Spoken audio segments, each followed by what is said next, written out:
경자 씨 아는 딸기처럼 달콤하네요. 따뜻한 봄날이었습니다. 딸기 비닐하우스 안에서 저와 도현 씨의 손이 조심스럽게 마주 잡혔어요. 제 얼굴에는 수줍은 미소가 번졌고 도현 씨는 제 눈을 바라보며 부드럽게 속삭였습니다. 경자 씨, 이제 혼자가 아니에요. 달콤한 딸기 향기가 가득한 하우스 안에서 저희는 서로의 따뜻한 체온을 느끼며 조용히 포옹했습니다. 그리고 오랜 세월 잠들어 있던 제 마음과 몸이 깨어나는 순간이었죠. 나이를 잊고 서로에게 완전히 마음을 열었던 그 순간. 저는 다시 한번 여자로서 사랑받고 있다는 걸 온몸으로 느꼈습니다. 하지만 이 아름다운 순간에 이르기까지 저에게는 상상할 수 없는 시련과 오해, 그리고 놀라운 반전이 기다리고 있었습니다. 과연 어떤 일들이 벌어졌을까요? 이 감동적인 황혼 연애의 전말이 궁금하시다면 구독과 좋아요, 알림 설정까지 꼭 부탁드리겠습니다. 그리고 댓글로 여러분의 따뜻한 응원도 남겨주세요. 그럼 지금부터 제 이야기를 들어보시겠습니다. 제 이름은 유경자이고 올해 62살입니다. 전라북도 정읍 외곽의 조용한 시골 마을에서 혼자 살고 있습니다. 남편이 세상을 떠난 지 벌써 8년이 넘었네요. 그때부터 저는 비닐하우스에서 딸기를 키우며 하루하루를 보내고 있습니다. 매일 새벽 5시면 어김없이 일어나 하우스로 향합니다. 투명한 비닐 너머로 스며드는 아침 햇살을 받으며 딸기 모종들을 살펴보는 것이 제 일과의 시작이었습니다. 작고 하얀 꽃들이 피어나고 점점 붉게 익어가는 딸기들을 보면 마음이 조금씩 위로받는 기분이었죠. 사실 저는 원래 말수가 적은 편입니다.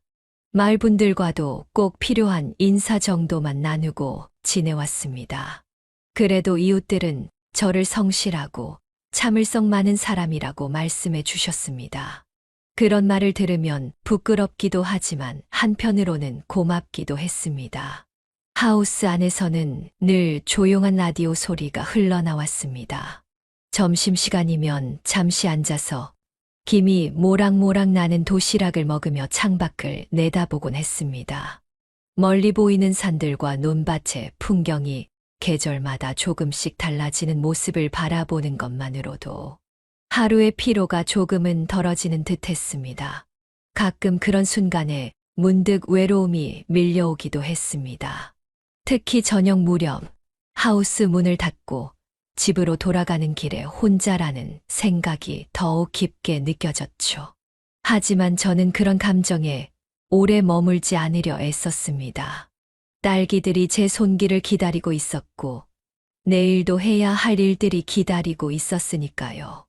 농사일이란 게 그런 것 같습니다. 슬퍼하거나 외로워할 겨를도 없이 계절의 흐름에 맞춰 부지런히 움직여야 하는 일이죠. 봄이면 모종을 심고 여름이면 물을 주며 가을이면 수확하고 겨울이면 다음 해를 준비하는 그런 반복 속에서 저는 조용히 제 자리를 지켜왔습니다. 그렇게 평범하고 조용했던 제 일상이 조금씩 변화하기 시작한 것은 올해 봄이었습니다. 그때만 해도 저는 그 변화가 제 인생에 얼마나 큰 의미가 될지 전혀 알지 못했습니다. 그런데 올해 봄, 제 평범했던 일상에 예상치 못한 변화가 찾아왔습니다. 저희 하우스에서 길 건너편에 있는 오래된 집에 누군가 새로 이사를 온다는 소식이 들려왔거든요. 마을 사람들 사이에서는 그분이 도시에서 귀촌하신 분이라는 이야기가 돌았습니다. 처음 그 소식을 들었을 때는 별다른 관심이 없었습니다. 그저 새로운 이웃이 하나 늘어나는 것 정도로만 생각했죠. 마을에 사람이 들어오고 나가는 일은 가끔 있는 일이었으니까요. 하지만 며칠 뒤 아침 일찍 하우스에 나갔을 때 건너편에서 무언가 바쁘게 움직이는 모습이 보였습니다. 그분이 바로 이도현 씨였습니다. 키가 훤칠하고 머리가 희끗희끗한 60대 후반쯤 되어 보이는 남성분이었죠. 낡은 작업복을 입고 하우스 주변을 정리하고 계시더라고요. 그런데 움직임이 어딘지 서툴러 보였습니다. 농사일이 처음이신 것 같았어요. 안녕하세요. 새로 이사 온 이도현입니다. 어느 날 오후 드디어 그분이 저에게 인사를 건네왔습니다. 정중하고 부드러운 목소리였어요. 저는 깜짝 놀라 고개를 들었습니다. 가까이서 본 그분의 인상은 온화하고 진중해 보였습니다. 도시에서 오래 살아온 듯한 세련된 분위기가 느껴졌죠. 아, 안녕하세요. 저는 유경자라고 합니다.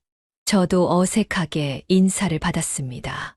오랜만에 낯선 사람과 나누는 대화라 마음이 조금 떨렸어요. 도현 씨는 제 딸기 하우스를 둘러보며 감탄하는 듯한 표정을 지었습니다. 와, 딸기가 정말 탐스럽게 잘 자랐네요. 저는 농사가 처음이라 많이 서툽니다만 앞으로 잘 부탁드리겠습니다. 그분의 겸손한 말투에서 진심 어린 마음이 느껴졌습니다. 나중에 알게 된 일이지만 도현 씨는 서울에서 오랫동안 한의원을 운영하시다가 은퇴 후 귀촌을 결심하신 분이었어요. 66세의 나이에 전혀 새로운 삶을 시작하신 거죠. 처음 며칠간은 그분과 간단한 인사 정도만 나누고 지냈습니다. 하지만 조금씩 익숙해지면서 가끔 농사에 대한 조언을 구해 오시기도 했어요. 물을 언제 줘야 하는지, 온도 관리는 어떻게 해야 하는지, 그런 기초적인 것들을 물어보실 때마다 저는 아는 만큼 알려드렸습니다. 도현 씨가 건너편에 정착하신 후로 제 일상에는 작은 변화들이 생기기 시작했습니다. 아침에 하우스에 나올 때면 자연스럽게 건너편을 살펴보게 되었고, 가끔 멀리서 손을 흔들어 인사를 나누기도 했죠. 별것 아닌 일상이었지만 오랫동안 혼자였던 저에게는 묘한 설렘 같은 게 있었습니다. 그렇게 평범하던 어느 날, 제게 예상치 못한 일이 벌어졌습니다.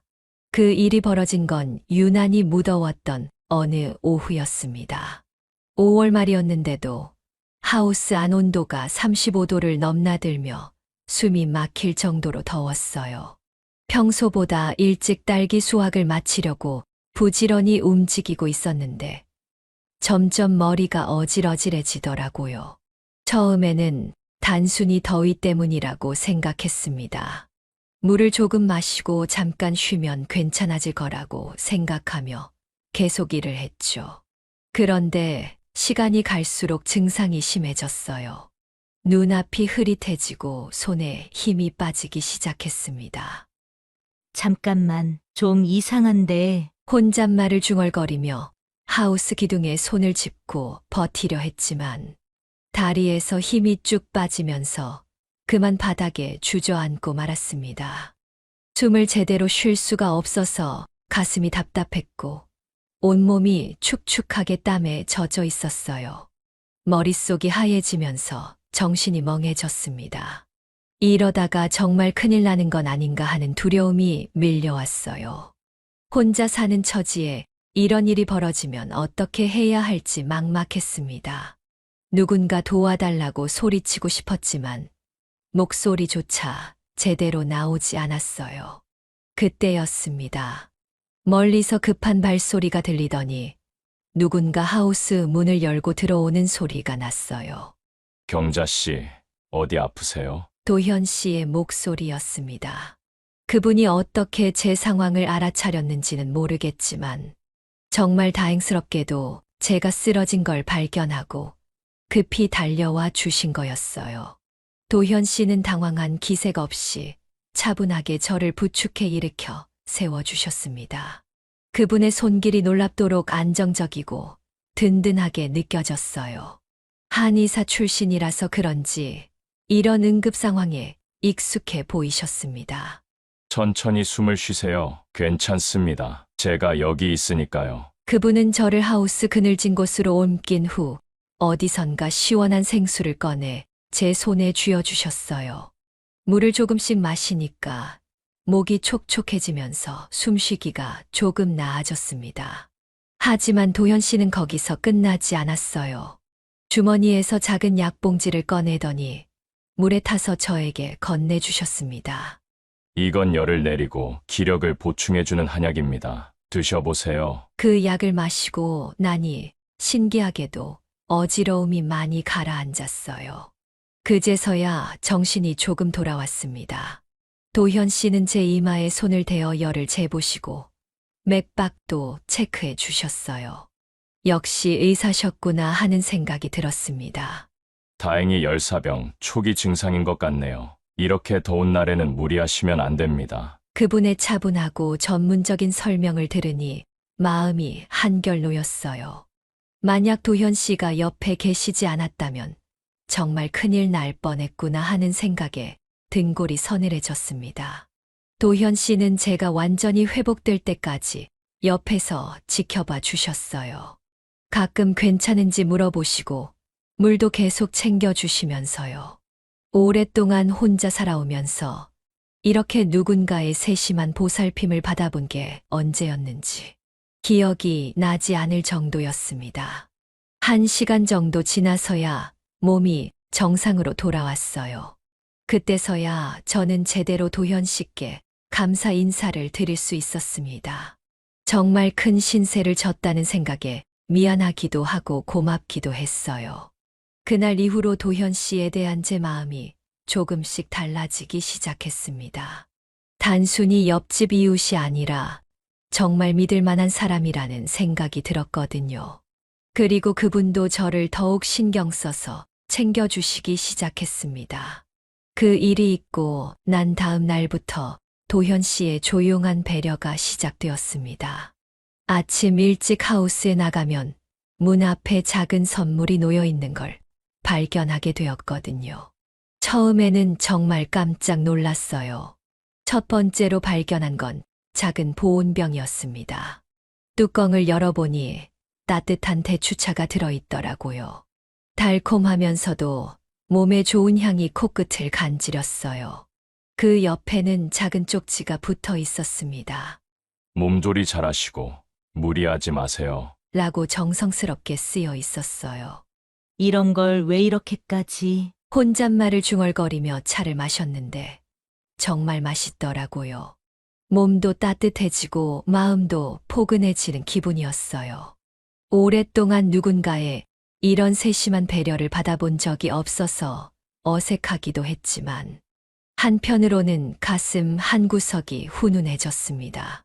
다음 날에도 똑같은 시간에 문 앞을 확인해 보니 또 다른 선물이 놓여 있었어요. 이번에는 직접 만드신 것 같은 약초 우린 물과 함께 견과류가 작은 봉지에 담겨 있었습니다. 호두, 아몬드, 대추가 정성스럽게 포장되어 있더라고요. 그렇게 매일 아침이 되면 도현 씨의 작은 선물을 발견하는 게 일상이 되었습니다. 어떤 날은 꿀물이었고, 어떤 날은 직접 끓이신 한약차였어요. 가끔은 몸에 좋다는 유자청이나 생강차도 있었고요. 한이 사다 오신 세심함이 느껴지는 선물들이었습니다. 처음 며칠은 정말 부담스러웠어요. 이렇게 신세를 져도 되나 싶기도 하고, 뭔가 보답을 해야 할 것 같은 마음도 들었거든요. 하지만 도현 씨는 얼굴을 마주쳐도 그 일에 대해서는 언급하지 않으셨어요. 그냥 자연스럽게 인사만 나누고 지나가시더라고요. 도연 씨, 매일 이런 걸 주시면 제가 너무 미안해요. 어느 날 용기를 내어 직접 말씀드렸을 때 그분은 환하게 웃으며 손을 흔드셨어요. 아니에요. 경자 씨, 이웃끼리 당연한 일이죠. 건강 챙기시라고 드리는 거니까 부담 갖지 마세요. 그분의 자연스러운 태도 덕분에 저도 점점 마음이 편해졌어요. 매일 아침 하우스 문을 열기 전에 먼저 문 앞을 살펴보는 게 습관이 되었습니다. 오늘은 또 어떤 걸 준비해 오셨을까 하는 작은 기대감도 생겼고요. 어떤 날은 간식도 있었어요. 직접 만드신 것 같은 단호박 경단이나 찹쌀떡 같은 것들이었죠. 맛을 보면 정말 정성이 가득 담겨 있다는 게 느껴졌어요. 혼자 사는 남자분이 이런 걸 다 준비하신다는 게 신기하기도 했고 고맙기도 했습니다. 한 달 정도 지나니까 이제는 그 배려가 자연스럽게 느껴지기 시작했어요. 아침에 일어나서 하우스로 향할 때면 오늘은 뭘 주셨을까 하는 생각이 가장 먼저 들 정도였거든요. 어느새 제 하루의 시작이 도현 씨의 작은 선물로 시작되고 있었습니다. 가끔은 제가 먼저 뭔가 보답을 하고 싶다는 생각도 들었어요. 그래서 딸기가 잘 익었을 때는 제일 예쁘고 달콤한 것들을 골라서 도현 씨 하우스 문 앞에 살짝 놓아두기도 했습니다. 그러면 다음 날 도현 씨가 멀리서 손을 흔들며 고맙다는 표시를 해주시더라고요. 그렇게 조용하고 은근한 배려의 주고받음이 계속되었습니다. 말로 표현하지는 않았지만 서로를 챙기고 있다는 마음이 전해지는 따뜻한 시간들이었어요. 오랫동안 혼자였던 제게는 이런 작은 관심 하나하나가 정말 큰 위로가 되었습니다. 그런데 어느 날 예상치 못한 일이 벌어지면서 저희 사이에 더 깊은 변화가 찾아왔습니다. 그 일은 6월 초순의 어느 화창한 오후에 벌어졌습니다. 평소와 다름없이 딸기 하우스에서 작업을 하고 있는데 갑자기 하늘이 먹구름으로 뒤덮이기 시작했어요. 날씨가 이상하다 싶더니 정말 순식간에 굵은 빗방울들이 떨어지기 시작했습니다.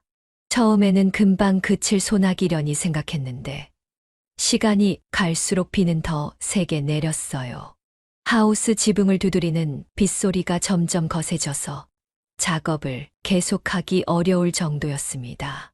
창밖을 내다보니 완전히 장대비가 되어 있더라고요.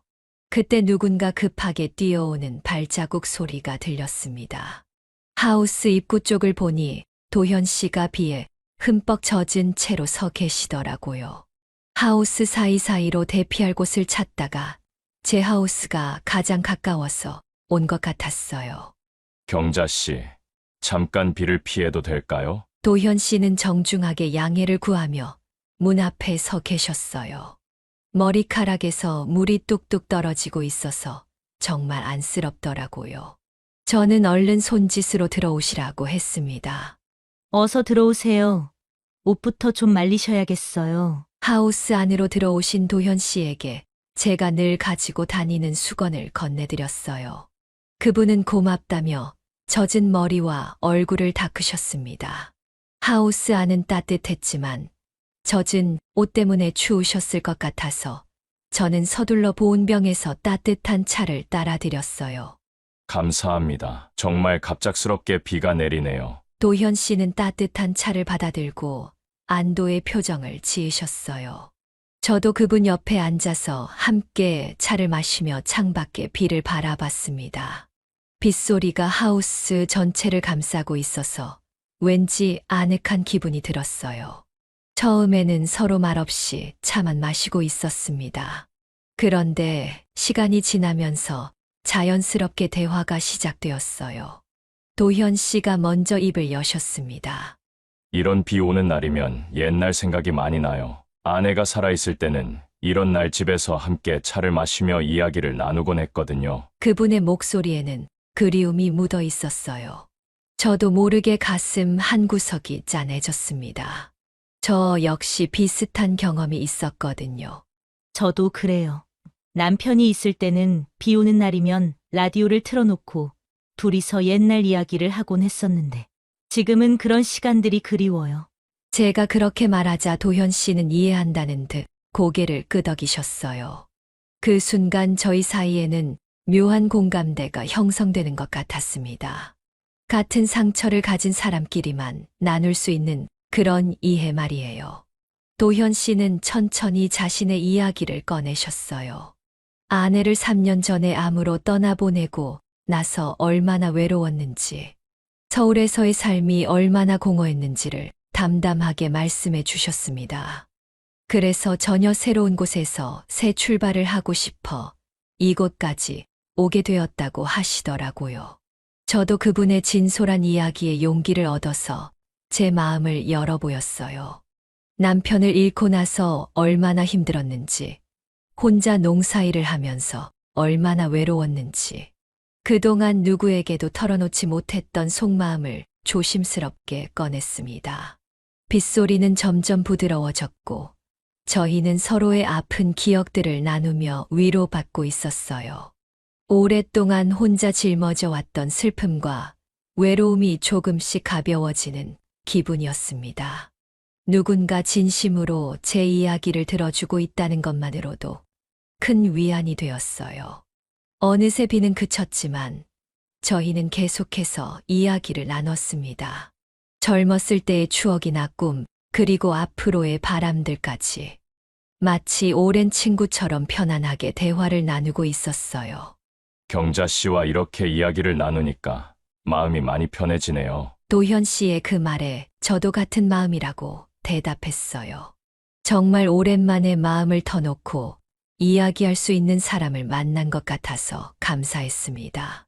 그날 이후로 저희 사이는 조금 더 가까워진 것 같았어요. 단순한 이웃이 아니라 서로의 마음을 이해할 수 있는 사이가 된 것 같은 기분이었습니다. 하지만 그 변화가 마을에 어떤 파장을 불러일으킬지는 그때 저희가 전혀 예상하지 못했던 일이었습니다. 그 빗속에서의 대화 이후 저희 사이는 자연스럽게 더 가까워졌어요. 도현 씨는 전보다 더 자주 안부를 묻기 시작했고, 저도 농사일에 대해 조언을 구하러 오시는 그분을 반갑게 맞았습니다. 서로에게 의지할 수 있는 사람이 생겼다는 사실만으로도 마음이 따뜻해졌죠. 하지만 저희가 몰랐던 것은 마을 사람들이 저희를 지켜보고 있었다는 사실이었습니다. 작은 시골 마을에서는 사소한 변화도 금세 화제가 되거든요. 처음에는 별다른 관심을 보이지 않던 이웃들이 조금씩 수근거리기 시작했어요. 가장 먼저 눈치챈 건 마을 이장님 부인인 한순희 씨였습니다. 그분은 평소에도 마을 소식에 관심이 많으셨거든요. 어느 날 마을 회관 앞에서 몇몇 아주머니들과 이야기하는 걸 들었는데 제 이름이 나오더라고요. 요즘 경자 씨랑 새로운 도연 씨가 꽤 가까워진 것 같던데. 순희 씨의 말에 다른 분들도 관심을 보이기 시작했어요. 누군가는 저희가 자주 얼굴을 맞대고 이야기하는 걸 봤다고 했고, 또 누군가는 도현 씨가 매일 제 하우스 쪽으로 가는 걸 목격했다고 했습니다. 처음에는 단순한 호기심 정도였어요. 하지만 시간이 지날수록 이야기가 조금씩 과장되기 시작했습니다. 도현 씨가 제게 매일 선물을 가져다 준다는 이야기가 퍼지더니 어느새 저희가 특별한 관계라는 소문으로 변해버렸어요. 특히 문제가 된 건 김영숙 씨였습니다. 그분은 도현 씨가 마을에 처음 왔을 때부터 관심을 보이셨거든요. 혼자 사시는 분이라 도현 씨 같은 교양 있는 남성에게 마음이 있으셨던 것 같아요. 그런데 저와 도현 씨가 가까워지는 모습을 보시니 심기가 불편하셨나 봅니다. 아이고, 과부끼리 눈이 맞아서 좋겠네요. 영숙 씨가 다른 사람들 앞에서 빈정거리는 말을 하는 걸 들었을 때 정말 가슴이 철렁했어요. 그분의 말투에는 질투와 시기가 가득 담겨 있었거든요. 마을 슈퍼의 장을 보러 갔을 때도 사람들의 시선이 예전과 달라진 걸 느꼈어요. 제가 들어가면 하던 이야기를 멈추고 저를 쳐다보거나 일부러 피하는 듯한 행동을 보이는 분들이 있었습니다. 정말 어색하고 불편했어요. 가장 힘들었던 건 직접적인 비난을 들었을 때였습니다.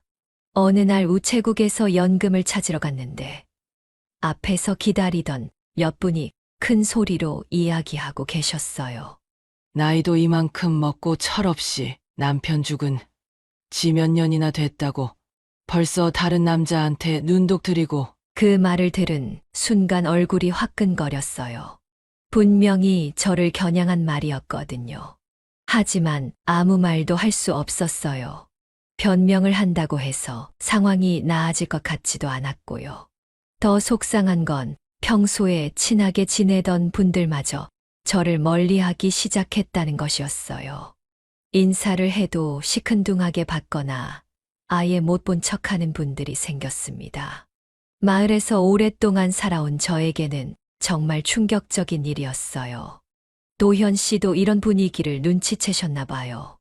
평소보다 조심스러워 하시더라고요.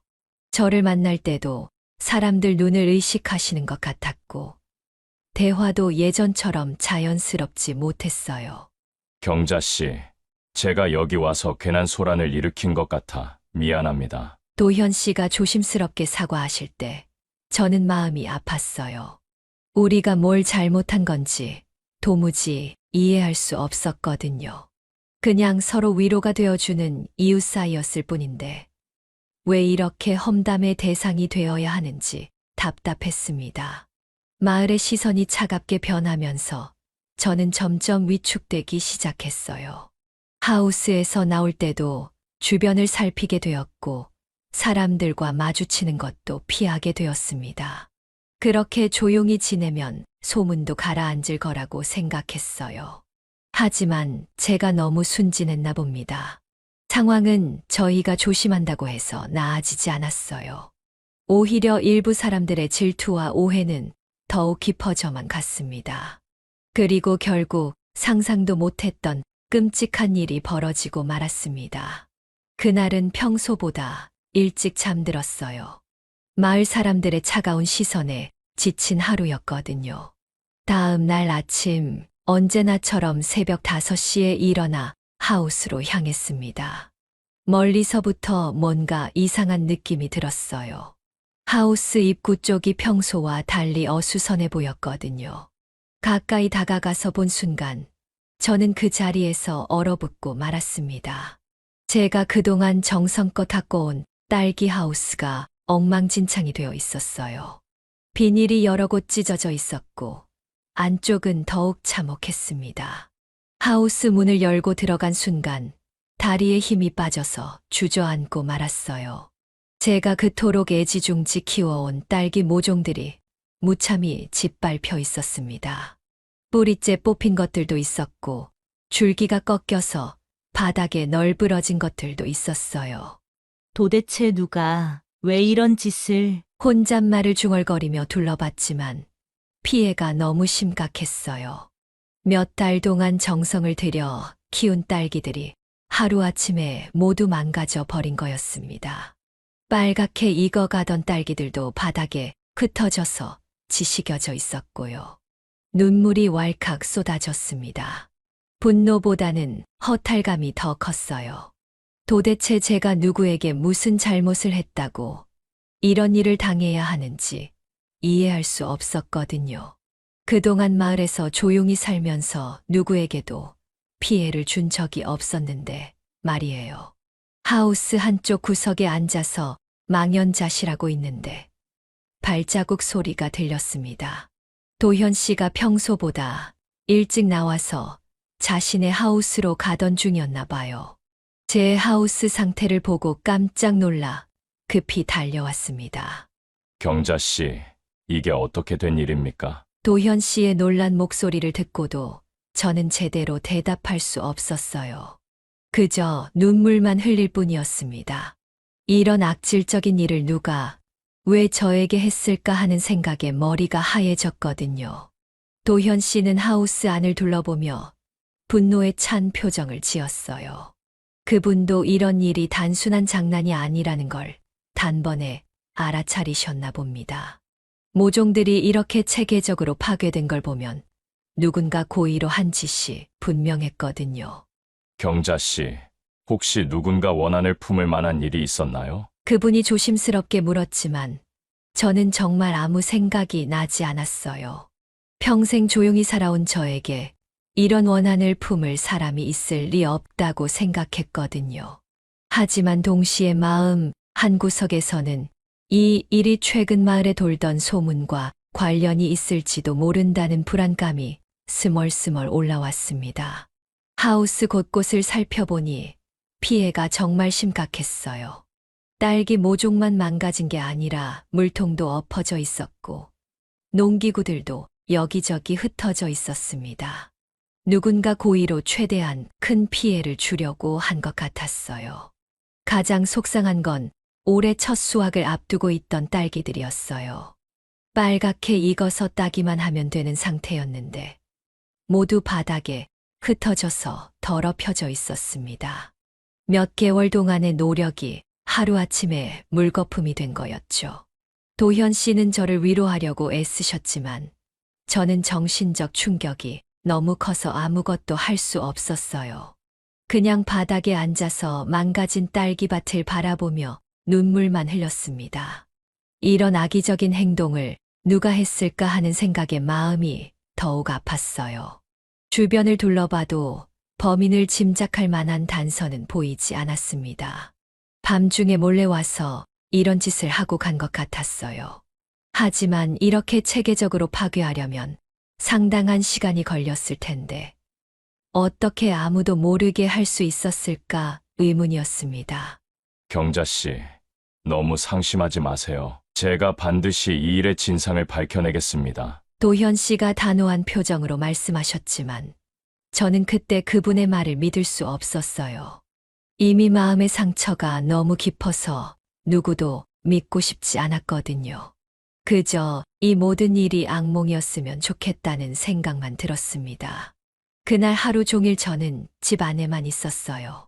망가진 하우스를 다시 볼 용기도 나지 않았고 마을 사람들을 마주칠 자신도 없었습니다. 과연 누가 이런 끔찍한 일을 저에게 했을까 하는 생각만 계속 맴돌았어요. 다음 날부터 도현 씨의 본격적인 수사가 시작되었습니다. 저는 집 안에 틀어박혀서 아무것도 하고 싶지 않았지만 도현 씨는 포기하지 않으셨어요. 아침부터 마을 이곳저곳을 돌아다니시더라고요. 처음에는 마을 이장님을 찾아가셨습니다. 혹시 최근에 이상한 일이 있었는지, 누군가 수상한 행동을 보인 사람이 있었는지 물어보셨다고 하더라고요. 하지만 이장님도 별다른 단서를 주지는 못하셨나 봅니다. 그 다음엔 하우스 근처에 사시는 분들을 차례로 방문하기 시작하셨어요. 혹시 그날 밤에 이상한 소리를 들었거나 누군가 지나가는 걸 봤는지 하나하나 확인해 나가셨습니다. 정말 끈질기게 탐정처럼 조사하시더라고요. 마을 사람들 대부분은 협조적이었어요. 도현 씨의 진심 어린 태도를 보고 도움을 주려고 했습니다. 하지만 며칠이 지나도 별다른 성과는 없었어요. 모두들 그날 밤엔 깊이 잠들어서 아무것도 듣지 못했다고 했거든요. 그런데 사흘째 되던 날, 도현 씨가 특별한 정보를 얻게 되었습니다. 마을 끝쪽에 사시는 박할머니께서 그날 밤 늦게 누군가 저희 하우스 쪽으로 가는 걸 봤다고 증언하신 거예요. 그날 밤 12시쯤이었나 누군가 후레쉬를 들고 경자네 하우스 쪽으로 가더라고요. 박할머니의 증언에 따르면 그 사람은 여성이었고 키가 중간 정도 되었다고 했어요. 그리고 1시간 정도 후에 같은 길로 돌아가는 걸 보셨다고 하더라고요. 드디어 단서다운 단서가 나온 셈이었습니다. 도현 씨는 이 정보를 바탕으로 더욱 적극적으로 조사를 진행하셨어요. 마을에서 그 시간대에 밖에 나올 만한 사람들을 하나씩 추려가기 시작하신 거죠. 그리고 각자의 알리바이를 확인해 나가셨습니다. 며칠 더 지나서 결정적인 증거가 나왔습니다. 마을 슈퍼 사장님이 중요한 증언을 해주신 거예요. 사건이 일어나기 전날 김명숙 씨가 슈퍼에 와서 이상한 행동을 보였다는 것이었습니다. 슈퍼 사장님 말씀으로는 영숙 씨가 평소와 달리 매우 신경질적이었다고 해요. 그리고 저와 도현 씨에 대해 험담을 늘어놓으면서 저런 사람들은 혼쭐을 내줘야 한다는 식의 말을 했다고 하더라고요. 도현 씨는 이 증언을 듣고 직감적으로 영숙 씨를 의심하기 시작하셨어요. 그래서 조심스럽게 영숙 씨의 주변을 탐문해 보셨습니다. 그러자 더욱 확실한 증거들이 나오기 시작했어요. 영숙 씨와 가까운 이웃이 증언하기를 그날 밤 영숙 씨가 평소보다 늦게 잠자리에 들었다고 했어요. 그리고 다음 날 아침에는 손에 상처가 나 있었다고도 했습니다. 딸기 가시에 찔렸을 가능성이 높았죠. 결정적인 증거는 영숙 씨 집 뒤쪽 쓰레기통에서 나왔습니다. 도현 씨가 우연히 지나가다가 발견하신 건데 딸기 잎사귀가 묻은 장갑이 버려져 있었던 거예요. 그것도 영숙 씨가 평소에 사용하던 것과 똑같은 장갑이었습니다. 모든 증거가 김영숙 씨를 가리키고 있었어요. 도현 씨는 마침내 영숙 씨를 직접 찾아가셨습니다. 처음에는 발뺌하시던 영숙 씨도 확실한 증거들 앞에서는 더 이상 부인할 수 없었나 봅니다. 도현 씨가 저한테 관심을 보여주실 줄 알았는데 경자 씨만 챙기니까 화가 났어요. 결국 영숙 씨가 모든 걸 자백했다고 도현 씨가 저에게 알려주셨어요. 정말 어이없고 황당한 이유였습니다. 단지 질투심 때문에 제 하우스를 망가뜨린 거였어요. 도현 씨는 이 모든 과정을 꼼꼼히 기록해 두셨다가 저에게 보고해 주셨어요. 진실을 알게 된 순간 저는 복잡한 감정에 휩싸였습니다. 화가 나기도 했지만 동시에 도현 씨가 저를 위해 이렇게까지 애써주신 것에 대해 깊은 감동을 받았어요. 경자 씨, 이제 모든 게 밝혀졌으니 마을 사람들 앞에서 진실을 알려야겠어요. 도현 씨의 말에 저는 고개를 끄덕였습니다. 더 이상 억울한 누명을 쓰고 살 수는 없었거든요. 그리고 도현 씨가 저를 위해 얼마나 노력해 주셨는지 모든 사람들이 알아야 한다고 생각했어요. 일주일 동안의 치밀한 조사 끝에 드디어 진실이 밝혀진 것입니다. 이제 남은 건 마을 사람들 앞에서 이 모든 일을 공개하고 저에 대한 오해를 푸는 일뿐이었습니다. 마침내 마을 회관에서 모든 주민이 모인 가운데 진실이 공개되는 날이 왔습니다. 저는 떨리는 마음으로 도현 씨와 함께 회관에 들어섰어요.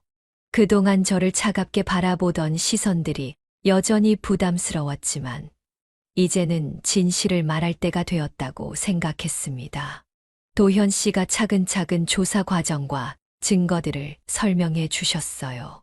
박할머니의 목격담부터 시작해서 김영숙 씨가 남긴 결정적인 증거들까지 모든 걸 상세하게 말씀해 주셨습니다.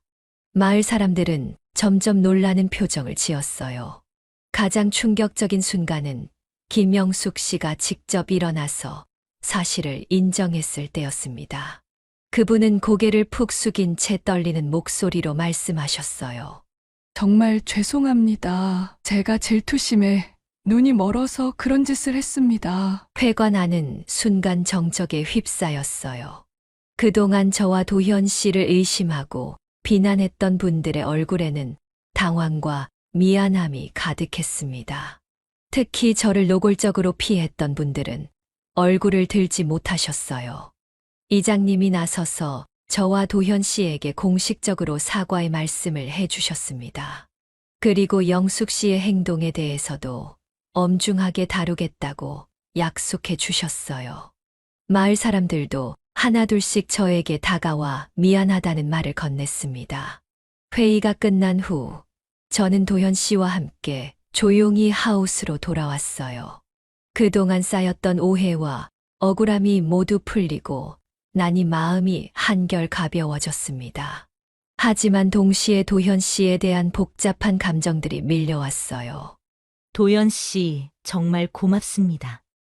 그리고 미안해요. 제가 그렇게 말하자 도현 씨는 고개를 저으셨어요. 그분 얼굴에는 따뜻한 미소가 번져 있었습니다. 경자 씨가 미안할 게 뭐가 있어요. 저야말로 제 때문에 경자 씨가 힘든 일을 당하게 해서 죄송합니다. 저희는 망가진 딸기 하우스 앞에 나란히 서서 서로를 바라봤어요. 그동안 억눌러왔던 마음들이 서서히 표면으로 올라오는 것 같았습니다. 도현 씨의 눈빛에는 제가 알아채지 못했던 깊은 애정이 담겨 있었어요. 그때 도현 씨가 조심스럽게 제 손을 잡았습니다. 따뜻하고 든든한 그분의 손길에 제 마음도 녹아내리는 것 같았어요. 오랫동안 닫아두었던 마음의 문이 조금씩 열리고 있었습니다. 경자 씨, 저는 경자 씨를 정말 소중하게 생각해요. 그분의 진심 어린 고백에 제 가슴이 빠르게 뛰기 시작했어요. 저도 언제부턴가 도현 씨를 특별하게 여기고 있었다는 걸 깨달았습니다. 하지만 그동안의 일들 때문에 그 마음을 억누르고 있었던 거였어요. 저희는 서로의 눈을 바라보며 천천히 가까워졌습니다. 딸기 하우스 안으로 들어가서 조용히 앉았어요. 밖에서는 저녁 노을이 하우스 전체를 따뜻한 빛으로 물들이고 있었습니다. 그 순간 오랫동안 메말랐던 제 마음에 다시 사랑의 감정이 피어오르는 걸 느꼈어요. 도현 씨도 같은 마음이었나 봅니다. 저희는 서로를 끌어안았고 그 품 속에서 진정한 위로와 안정감을 느꼈습니다. 달콤한 딸기 향기가 감도는 하우스 안에서 저희는 서로의 모든 것을 나누었어요. 오랜 세월 잠들어 있던 여자로서의 감정이 다시 깨어나는 순간이었습니다. 도현 씨의 따뜻한 손길이 제 몸과 마음을 어루만져 주었고, 저도 그분에게 저 자신을 완전히 맡겼어요.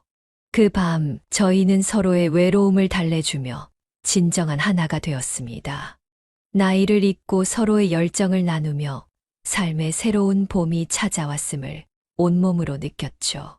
오랫동안 닫혀있던 제 마음뿐만 아니라 몸까지도 도현 씨에게 열어드린 순간 다시 살아있다는 걸 실감했습니다.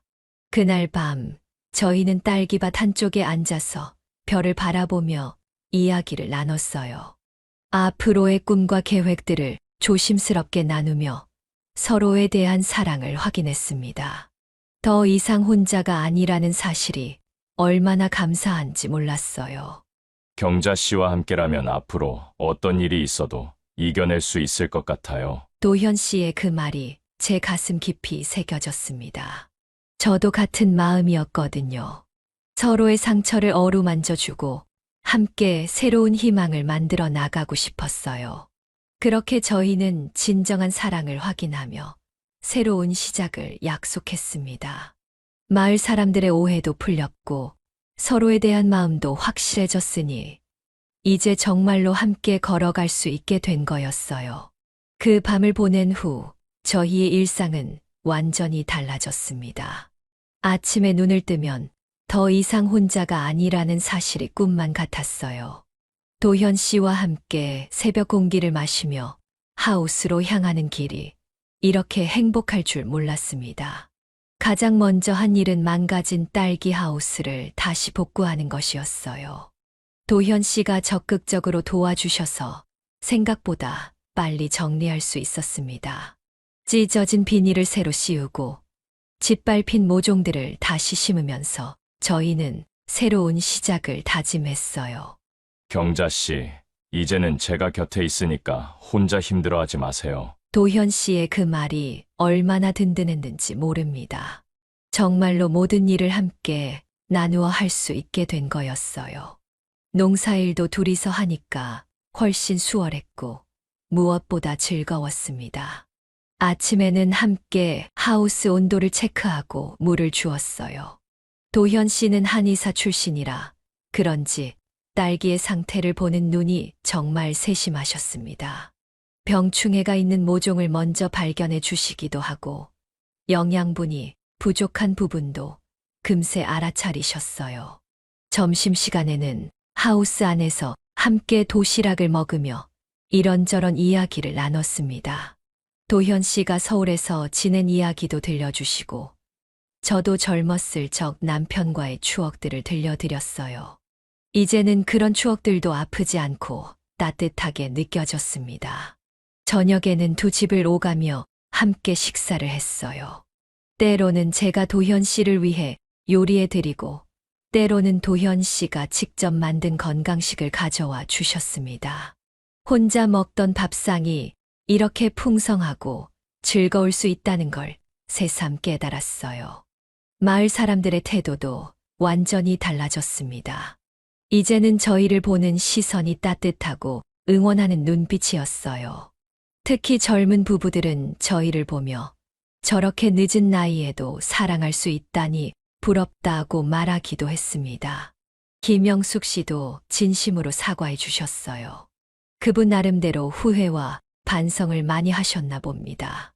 저는 그분을 용서해 드렸고, 이제는 마을에서 서로 불편하지 않게 지내고 있어요. 계절이 바뀌어 본격적인 딸기 수확철이 되었을 때, 저희는 함께 첫 수확을 했습니다. 빨갛게 익은 딸기들을 하나씩 따면서 서로의 입에 넣어주기도 했어요. 달콤한 딸기만큼이나 달콤한 시간이었습니다. 경자 씨가 키운 딸기가 이렇게 맛있을 줄 몰랐네요. 정말 사랑으로 키우신 것 같아요. 도현 씨의 칭찬에 얼굴이 빨개졌지만 정말 기뻤어요. 이제는 제가 혼자 키운 딸기가 아니라 저희가 함께 키운 딸기였거든요. 농사일 뿐만 아니라 일상의 모든 것들을 함께 하게 되었어요. 장 보러 갈 때도 함께 가고 마을 행사에도 함께 참석했습니다. 때로는 인근 도시에 나가서 영화도 보고 맛있는 걸 먹기도 했어요. 무엇보다 좋은 건 밤에 더 이상 외롭지 않다는 것이었어요.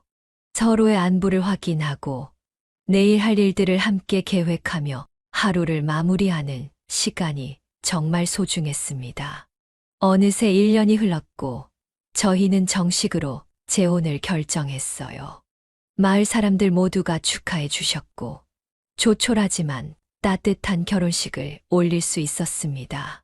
나이가 들어서 하는 결혼이지만 첫 결혼 못지않게 설레고 행복했어요. 지금 저희는 함께 딸기 농장을 운영하며 평범하지만 충만한 삶을 살아가고 있습니다. 서로의 상처를 어루만져주고 외로움을 달래주며 진정한 동반자가 되어주고 있어요. 함께라서 행복해요. 도연 씨, 제가 그렇게 말하면 도현 씨도 환하게 웃으며 제 손을 꼭 잡아주십니다.